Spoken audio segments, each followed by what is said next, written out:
Hey, what's up guys, me Jacob here. So I am back with a new series for you guys. It's going to be called Lucid Dreaming Mondays. This series I'm not going to keep up too much. If I have time after school, I'll make a video on it, but generally Mondays and Tuesdays will be the days in which I am hosting this series. Now this series is all about lucid dreaming. If you guys don't know what lucid dreaming is basically actively being conscious while you're dreaming. Now while that sounds boring and stupid, it's actually completely amazing. It's really hard to explain what lucid dreaming is and how it feels. Basically, what it feels like is real life. It's like a dream. You're the most vividest of dreams you've ever had or ever encountered, and multiply that by 1,000,000 basically. It's just like real life. It's first person. You can feel your breathing. You can feel everything in the, if you move your hands around, you can feel the air in between your palms, and you touch your skin, it feels like your skin. It's the most insane thing I've ever experienced in my life. I can't believe not that many people really know about it. A lot of people don't even think it's real. I know a lot of people that say, well, that's not even real. I've heard about it. It's not real. To be completely honest with you, when I was a kid, I started lucid dreaming when I was very young. It was a good time to start lucid dreaming because I was able to put all my faith into that because I believed Santa Claus was real. I believe all of these,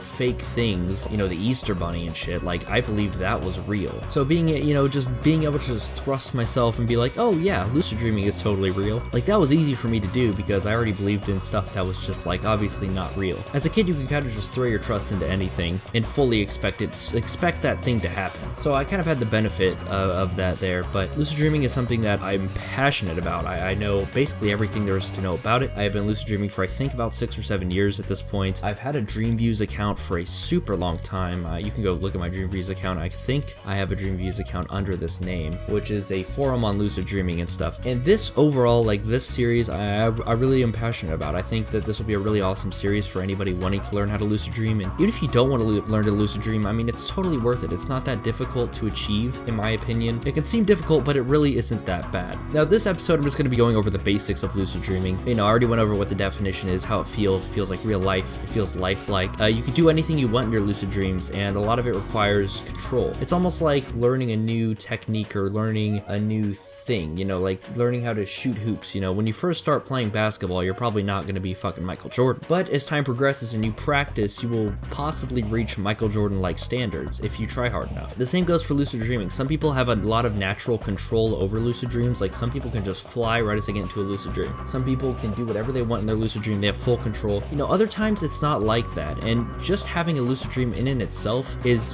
while it's somewhat difficult, in my opinion, it's not that hard. It's like, what are you going to do in that dream and how are you going to control it well once you actually start consistently having those lucid dreams? So it's kind of like a skill you have to train, which is something that, I find fun and I find to be challenging, and I enjoy a nice challenge. So here's one of the first steps into lucid dreaming: get a dream journal. Dream journaling is the most important part of lucid dreaming. You need to keep a dream journal. It doesn't matter how you keep it. You can keep it via a real journal with pages in it. You could try it like that. I personally use a phone. There's a lot of dream journal phones. You could just get the notepad app thing on your phone and just write them down in that. It doesn't really matter. And you just write down your dreams. The more detail you put into these recollections, the better. So right when you wake up in the morning, let's just say you had a dream about fighting a dragon. In the morning, you wake up and you write, I fought a dragon, and then add a lot of detail into it. Like what color dragon? What, did he breathe fire? Did he fly around? What did you do to beat this dragon? Did you beat the dragon, really? Try to add as much detail as you can. The more detail, the better. If you're really tired in the morning, at least write down in your journal and at least get some kind of thought down. Now, another really good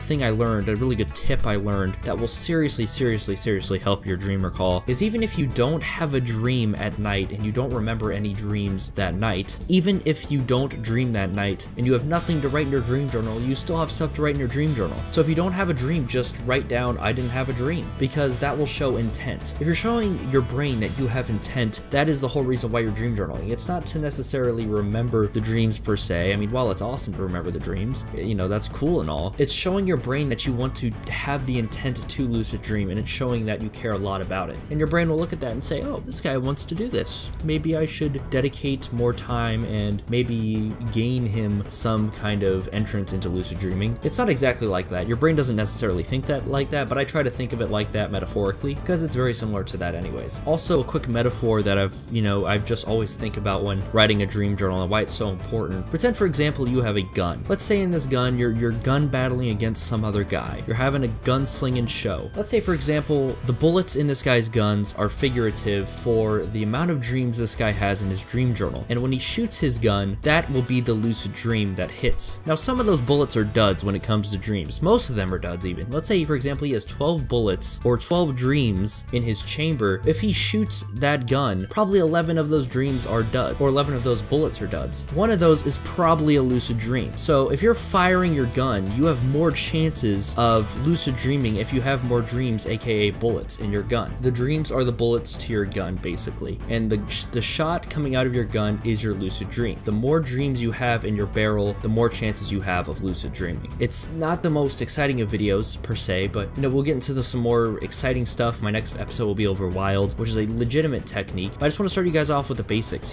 Keeping a dream journal is important. It's the most important thing about lucid dreaming by far. You guys need to actually consistently dream if you guys want to have lucid dreams, and that's just the bottom line. So if you guys like this video, like, comment, subscribe. I really love making these videos because I feel like I have so much insight to share with you guys. And yeah, see you guys later. Peace out. Staring at a different face. How could I ever be the one to